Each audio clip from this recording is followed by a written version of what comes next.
Hello मेरे प्यारे विद्यार्थियों, आज मैं आप लोग को क्लास 9th का ज्योग्राफी के आपदा प्रबंधन का हर एक ऑब्जेक्टिव बताने जा रहा हूं, जो कि आपका बुक में दिया हुआ है। पहला देखिएगा, कह रहा इनमें से कौन परमाणु ऊर्जा केंद्र है? कैगा, वाराणसी, दिल्ली, मेरठ। तो ये देखिए, ये तीनों शहर हैं, लेकिन कैगा जो है परमाणु ऊर्जा केंद्र है।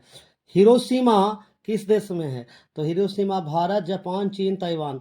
तो हिरोशिमा जो है एक जापान का शहर है, जहां पर अमेरिका ने परमाणु बम पहली बार गिराया था 1945 ईस्वी में। तो याद रखेंगे, परमाणु विस्फोट से बचने के लिए सर्वप्रथम जो प्रतीक चिन्ह है उसको किसने विकसित किया था?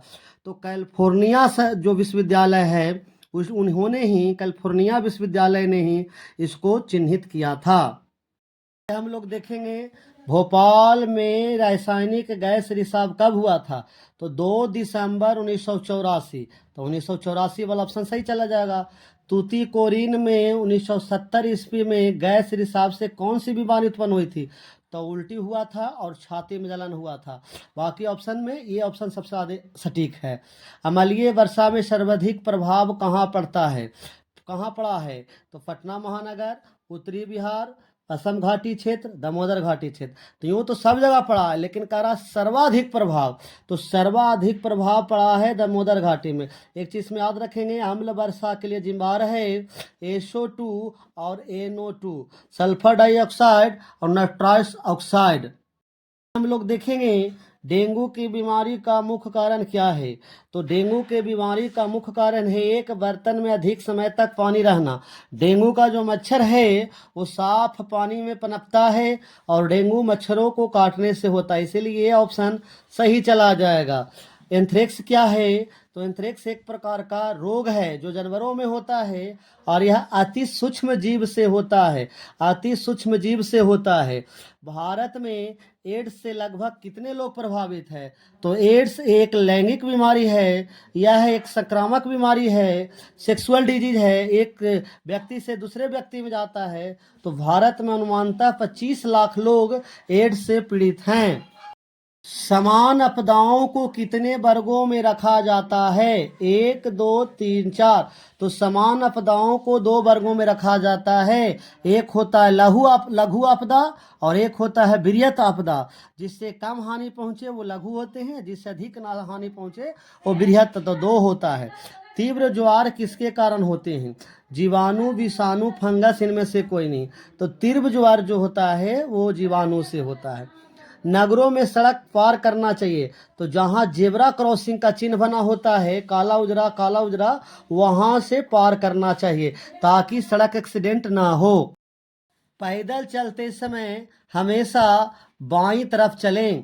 पैदल चलते समय हम पैदल चलते समय हमेशा बाईं तरफ चले।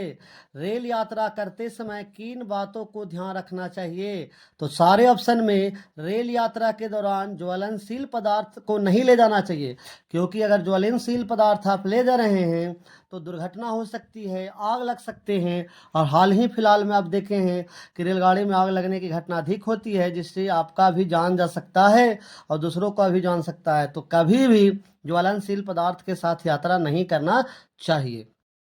कह रहा है, आपदा प्रबंधन के 3 प्रमुख अंगों में कौन एक निम्नलिखित में शामिल नहीं है? तो देखिए, आपदा का पूर्वानुमान करेंगे, चेतावनी भी जारी करेंगे, प्रशिक्षण भी, ट्रेनिंग भी देंगे, आपदा के समय प्रबंधन की गतिविधि को भी बढ़ाएंगे, कैसे बचाना है लोगों को। आपदा के बाद निश्चिंत हो जाना, यानी जब कोई घटना घट गया तो आप निश्चिंत हो जाइएगा, नहीं ना? तो यही ऑप्शन सही है, क्योंकि कह रहा कौन नहीं है। प्रत्येक ग्रीष्म ऋतु में कौन सी आपदा लगभग निश्चित है? तो गर्मी के दिनों में आप देखे होंगे आग लगने की घटना अधिक होती है, इसलिए आगजनी वाला सही हो जाएगा।